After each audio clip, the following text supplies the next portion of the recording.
Good evening. Welcome. And welcome to everyone who is joining us on the internet.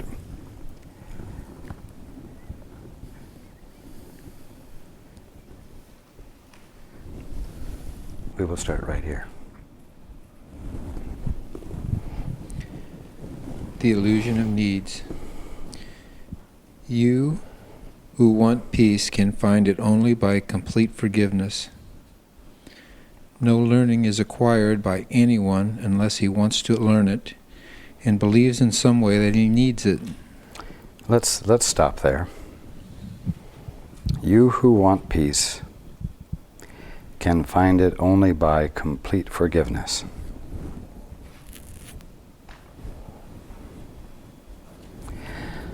So obviously,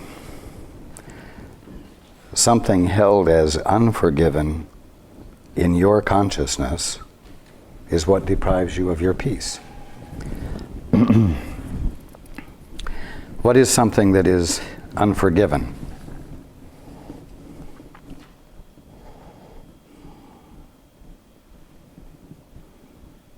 You often think that it is something someone else has done that has caused you to be upset with them, and you have yet to forgive them for what they did.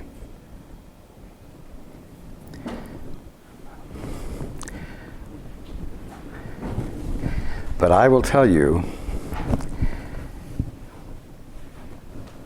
that what needs to be forgiven is that of the presence of God which you have decided to define as something other than God.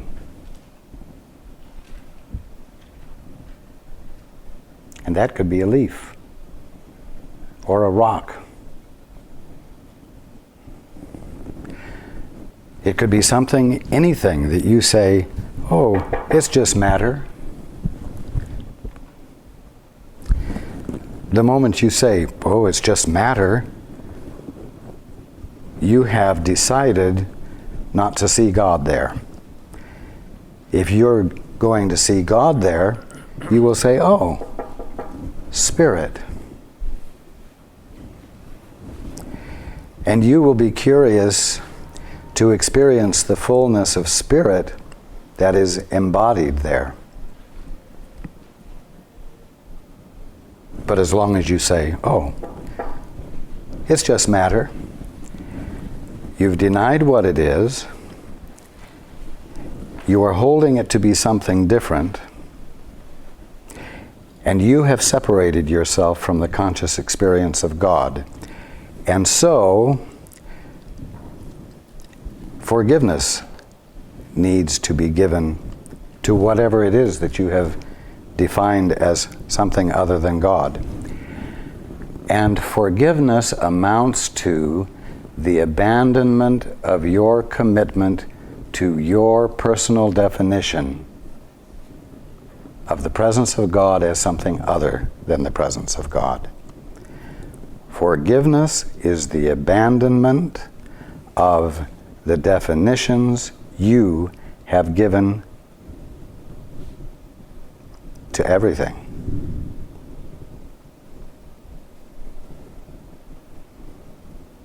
The presence of God doesn't need to be given a definition.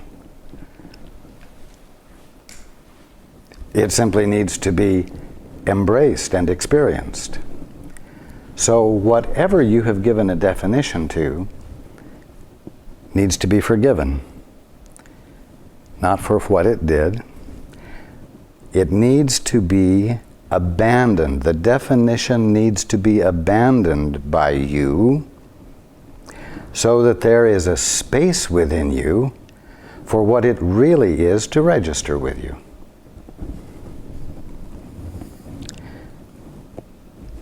You who want peace can find it only by complete forgiveness, by being completely willing not to energize and be convinced of any definition you have made up and applied to the presence of God that makes the presence of God appear to you to be something other than God. You see? No learning is acquired by anyone unless he wants to learn it and believes in some way that he needs it. Well, I'll tell you something. You guys learn a whole lot.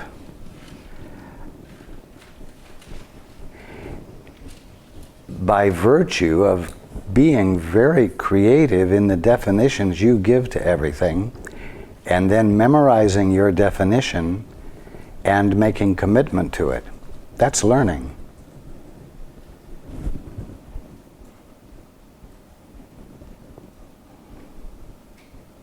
No learning is acquired by anyone unless he wants to learn it and believes in some way that he needs it.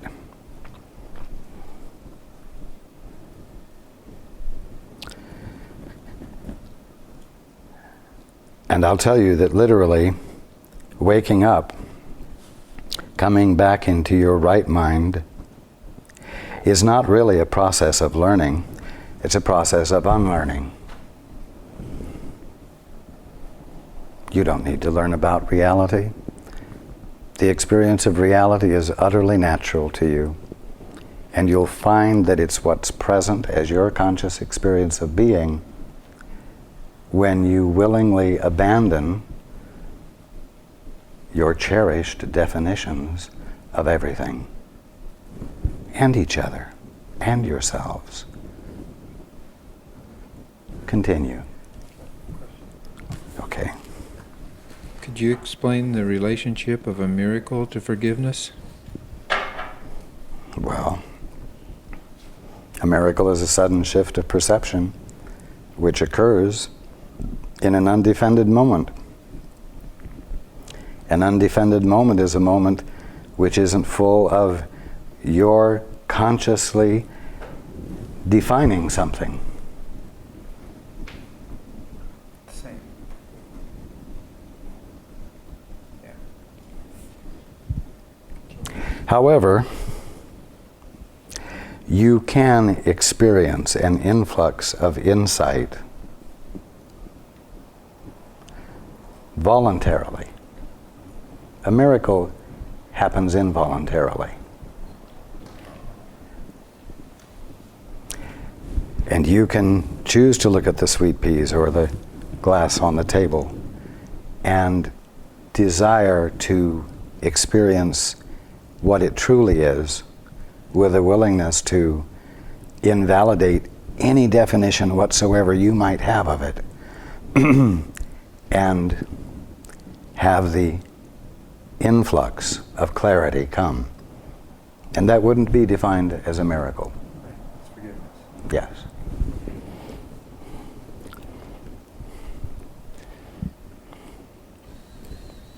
Well, lack does not exist in the creation of God.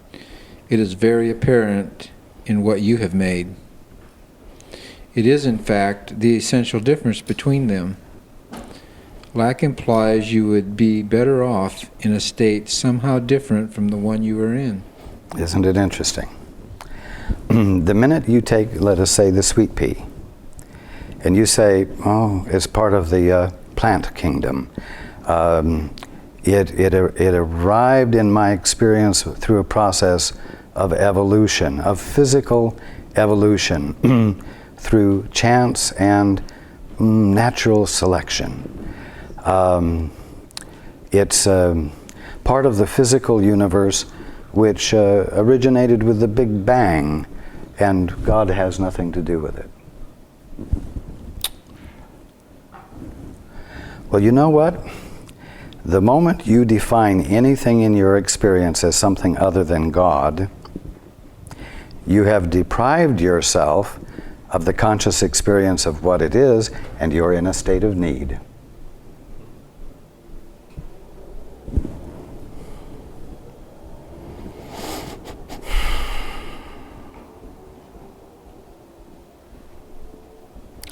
Now, although you might enjoy the sweet peas as what you have defined them to be, it's like there's a hole in you, there's an emptiness in you, because the experience of what it divinely is should be naturally and unavoidably available to you, and it's not. Because you've got that space filled with your definition. And so there is an emptiness that you cannot identify. You can't identify what's missing because you're in an act of denying what it is.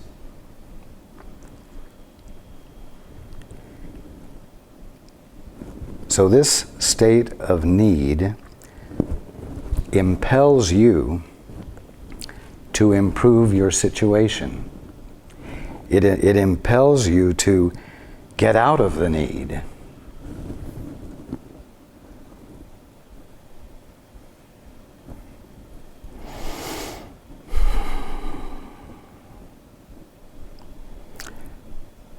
And it tells you to look for the fulfillment of that emptiness in the world of your own definitions.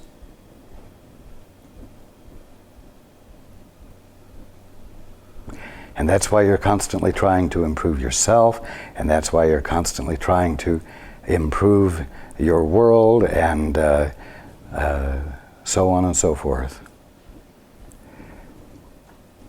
When the only thing that will remove the need is for you to abandon your definitions and leave an empty space where your definition had been, so that the presence of God that was always there might register with you.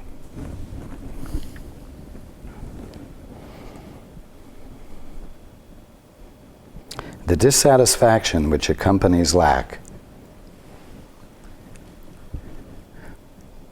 causes you to look in the wrong place for fulfillment.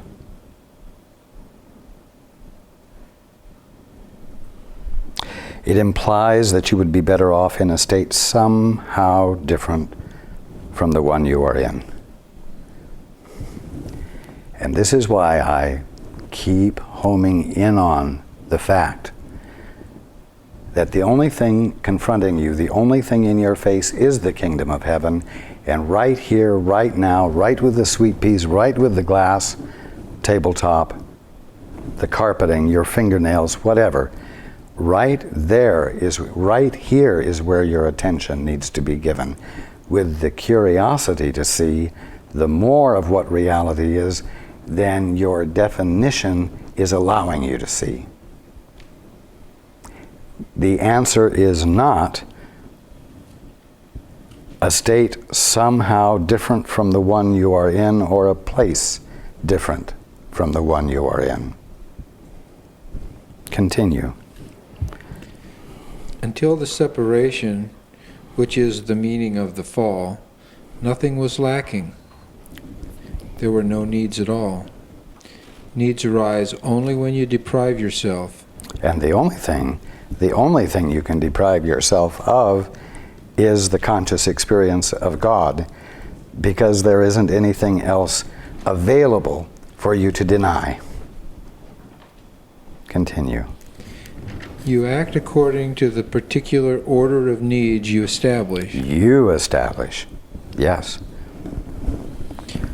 This, in turn, depends on your perception of what you are. Yes. And if you perceive yourself to be an independent authorizer, you will have all that comes from a conscious intent to be separate and on your own, with lots to forgive, meaning lots to abandon, lots to stop investing your commitment to in. Continue. There it is. Next sentence. a sense of separation from God is the only lack you really need correct. This sense of separation would never have arisen if you had not distorted your perception of truth and had thus perceived yourself as lacking.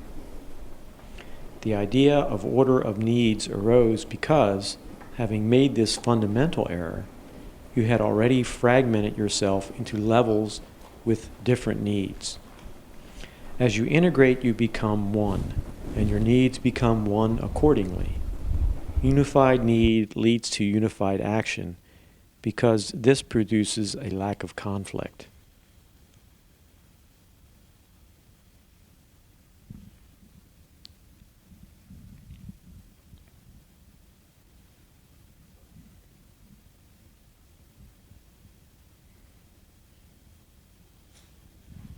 So there's two things here I would like clarification on. One is, it says as you integrate.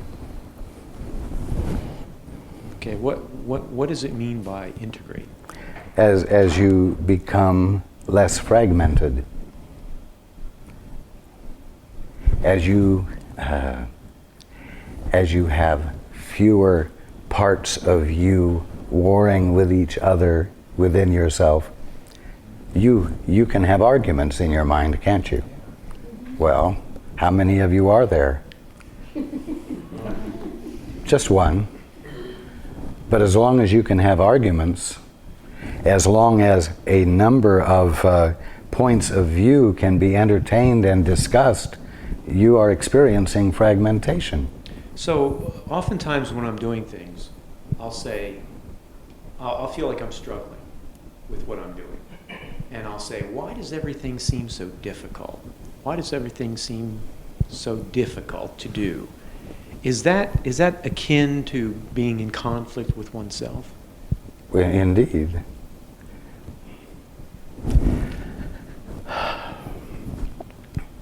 You're not here to have questions or answers.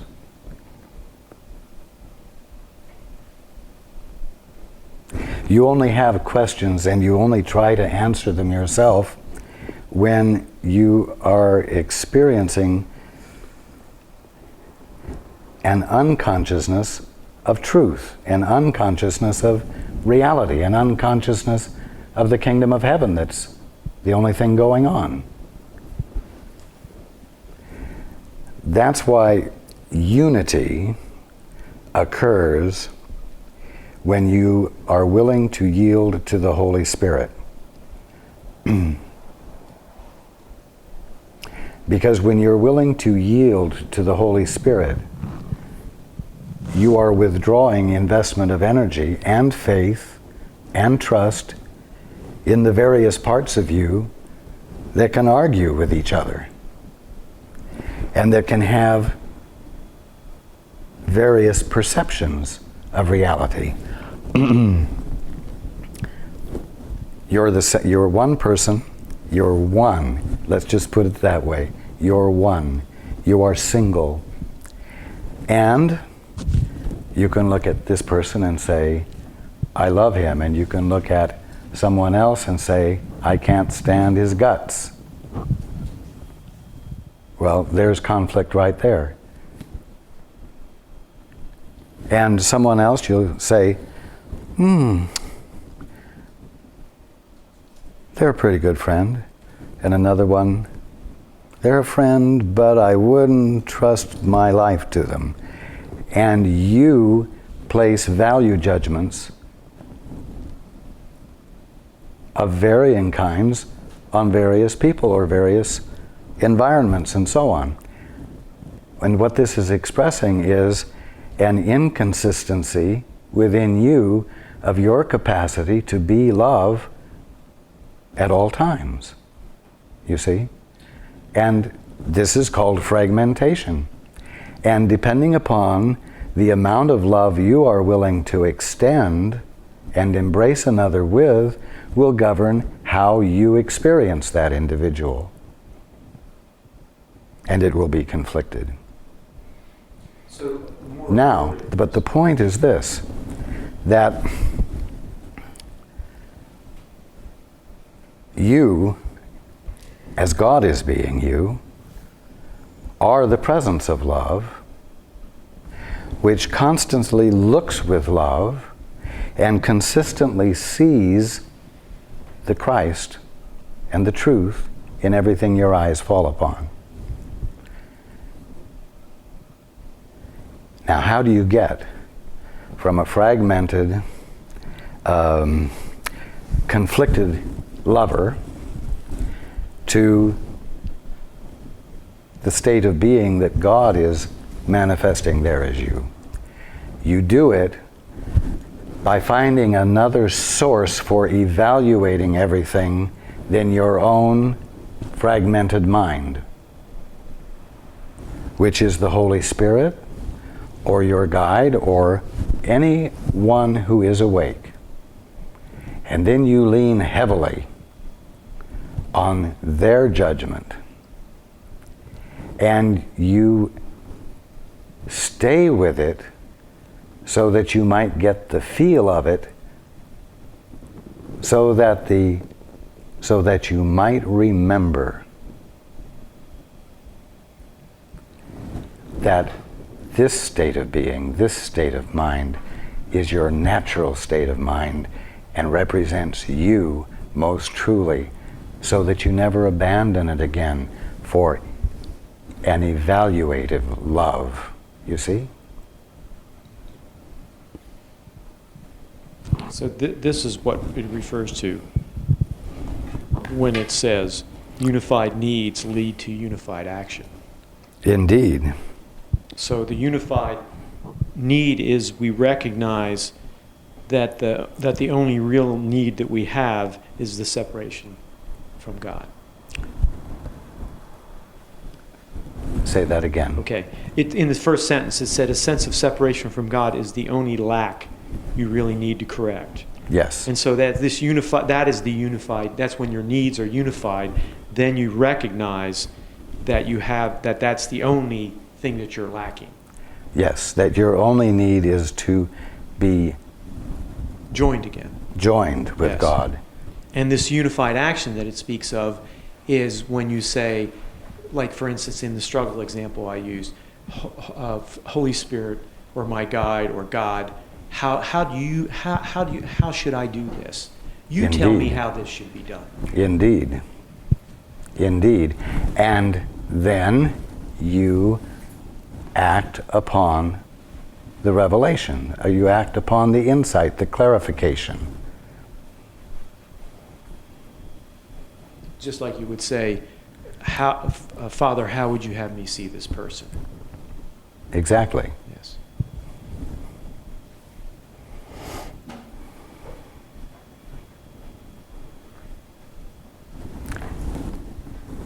How do I protect myself? That's an expression of a conflicted need. And the way you protect yourself is through defense, which is a conflicted action, which will generate conflict, you see. A unified need, the acknowledgement that you need God's perspective, that you need not to be functioning anymore at odds with God because the conflict is too uncomfortable. That promotes a unified response, a unified answer, a unity in your experience.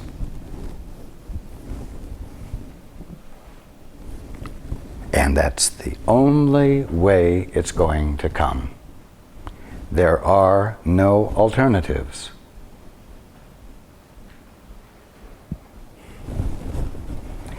The only alternative there seems to be is the one you're employing, and it's hell, isn't it? It's not that pleasant. It's a constant struggle, whether it's a harsh one or a gentle one. It's still a struggle. Okay.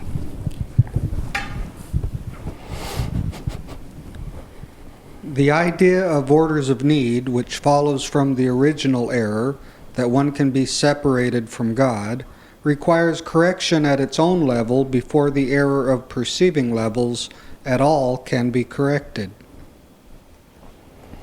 You cannot behave effectively while you function on different levels. However, while you do, correction must be introduced vertically from the bottom up. Ah, yes. And here we are back in the barrel. And it works from the bottom up. The starting place is the bottom, as we discussed a couple of weeks ago. When you hit the bottom of the barrel, that is where you have the best chance of a breakthrough, because that is where you feel the least competent. But I'll tell you something else.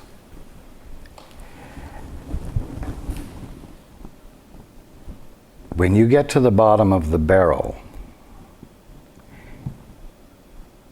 if you yield, the bottom will fall out. And you will find yourself not in the barrel. And there will be no need to work yourself up from the bottom to the top of the barrel.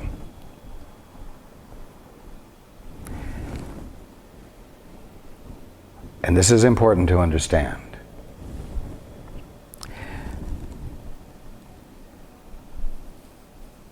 It says, you cannot behave effectively while you function on different levels. However, while you do, correction must be introduced vertically from the bottom up.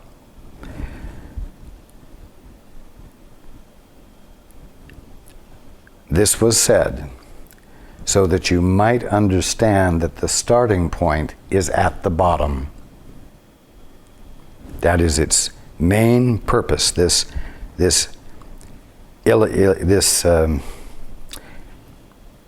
image of bottom and top, from the bottom up. This is because you think you live in space where concepts such as up and down are meaningful.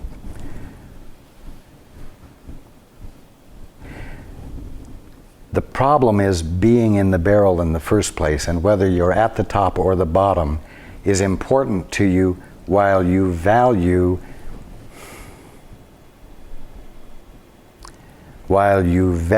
your definitions of reality more than the true meaning of reality. And the answer lies in escape, if you will, from the barrel.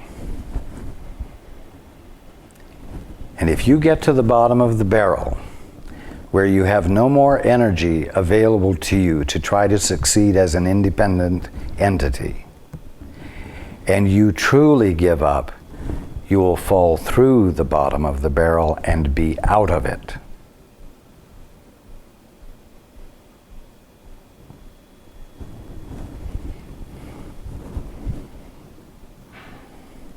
And what I'm stating demonstrates the next sentence. Ultimately, space is as meaningless as time. Both are merely beliefs.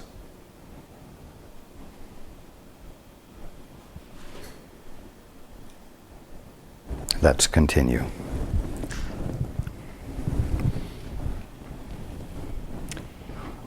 The real purpose of this world is to use it to correct your unbelief. Okay.